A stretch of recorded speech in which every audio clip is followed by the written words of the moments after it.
Hey, it's Mrs. Hannon, and today we are going to be talking about the Great Awakening. If you haven't done it yet, please open your Great Awakening notes sheet that came along with this PowerPoint activity, and you will be needing to pause this video at certain points to complete those notes and then press play to carry on.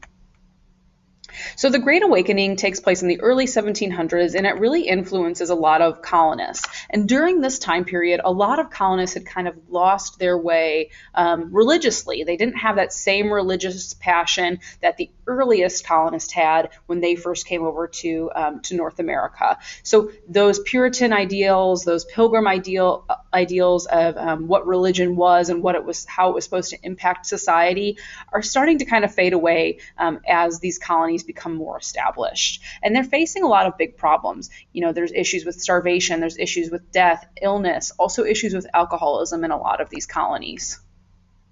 And so in the 1730s and 1740s, though, there becomes this religious revival, and people start kind of gaining more passion and more established religious practices. And this is often led through traveling ministers, and there are two in particular that we're going to be talking about today. Okay, so this Great Awakening, it starts in the New England colony, so that's the furthest north section of our colonies, and it's started by these traveling ministers.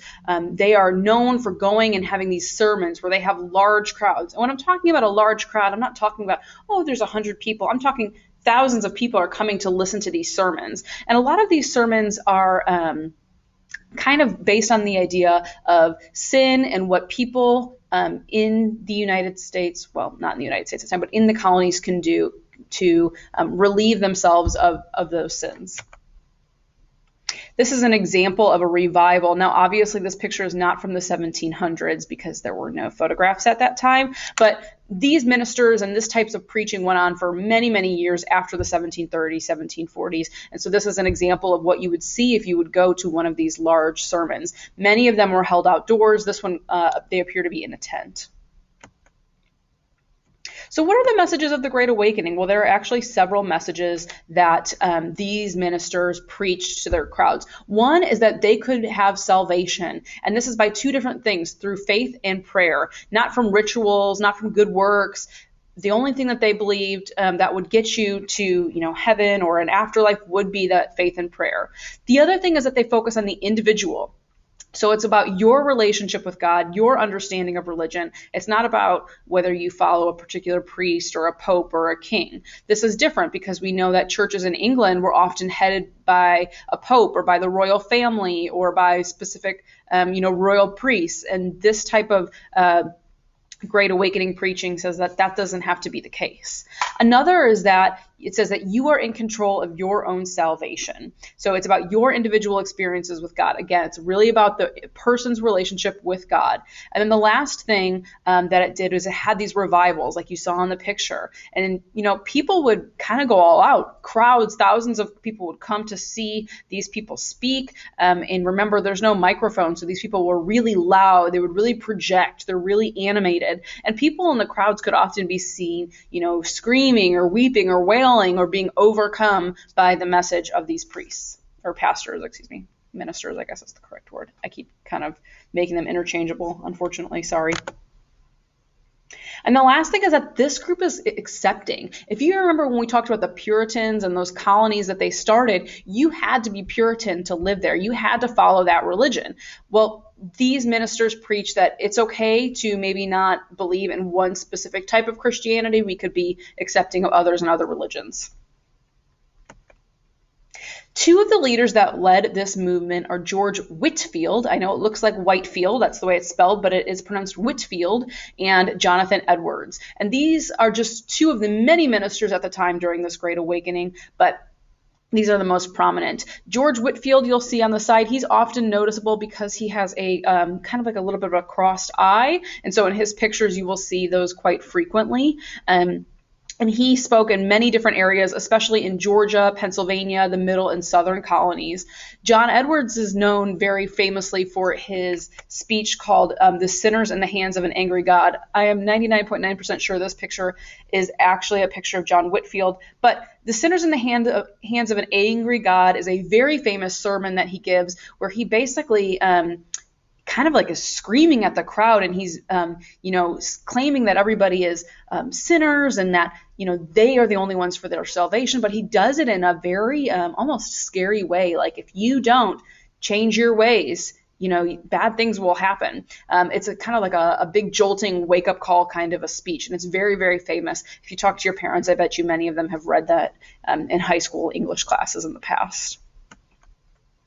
So some of the impacts of the Great Awakening here is that we see a decline of the old light. So those kind of older forms of Christianity, the Puritans, the Quakers, the Anglicans, these kind of start, waver, or not necessarily wavering, but kind of fading out. And we're getting this new rise of Christianity, this new light that's coming in. So we see groups like the Methodists, the Baptists come on into play. And in Kentucky, this is obviously two forms of Christianity that are still very, very prevalent in our state. Take a look at this map here. This is talking about the religious diversity in 1775. So you can see that this is looking at several different types of Christianity. You'll also see Judaism on here as well. It talks about the different Reformed churches. The pink area is the congregational part. We've got the green area is the Anglican, yellow is Presbyterian, that kind of teal-y color is Lutheran. So we have all sorts of different religions here, and you can see, some are more concentrated in the north, some are more concentrated in the south. For example, the Congregational Church is further up in north in the New England colonies. And again, there's this emphasis on individual experiences. Another great impact of this is that we get new colleges. Many of these are still very well established and very well known today. You'll see Princeton, Brown, Dartmouth, Columbia. These are all considered Ivy League schools today, and they are very difficult to get into, very prestigious universities.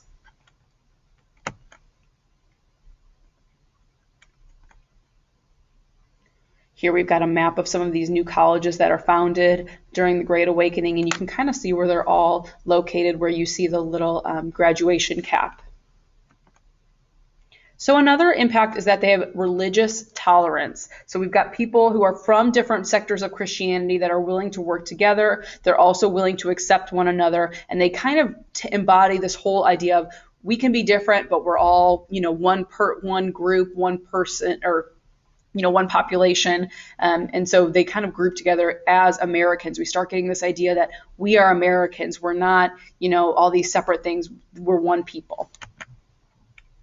And so they're much more united, like I was getting at, than ever before. And so they start really realizing that their religious power is in their own hands. Remember, it's all about the individual's relationship with God. And so they kind of feel like, we don't need the Church of England anymore, who is very tied with the royal family. We don't need any other religious authority. It's about just us. And so they start to realize that they have political power that is also residing in their own hands and not in the hands of the monarchy. So they're starting to say, again, we can accomplish a lot here without England. And so because of that, we're getting closer and closer and closer to the revolution, and these ideas start getting people's wheels turning. They're starting to think, in that direction of independence. So there's several similarities and differences between the Enlightenment, which you heard about yesterday, and the Great Awakening, which we're talking about today. Well, with the Enlightenment, this is a political, a scientific movement, where the Great Awakening is a more religious movement here. So we see in the Enlightenment, they're starting to support reason. They're starting to support scientific method. And then in the Great Awakening side, in the religious side, we're starting to see people kind of, they leave older forms of religion, and they're kind of coming back and reviving Christianity, reviving religious life. And they're starting to support that individual relationship with their religion. Both of these are going to cause people to question traditions, question traditional authority, question traditional practice. They want to modernize. All right. And they're also going to highlight the importance of individual people over the higher authority. So people are going to want their own say in their government because of these two movements here. So the last thing that you need to do is fill out the last slide on your notes. And that slide says, how did the Enlightenment and Great Awakening influence the colonists? Well, you're going to look at this slide right here. And this gives you a great idea about some of the things that happened here. And so in your own words, we're just looking for a couple different bullet points for how they were impacted.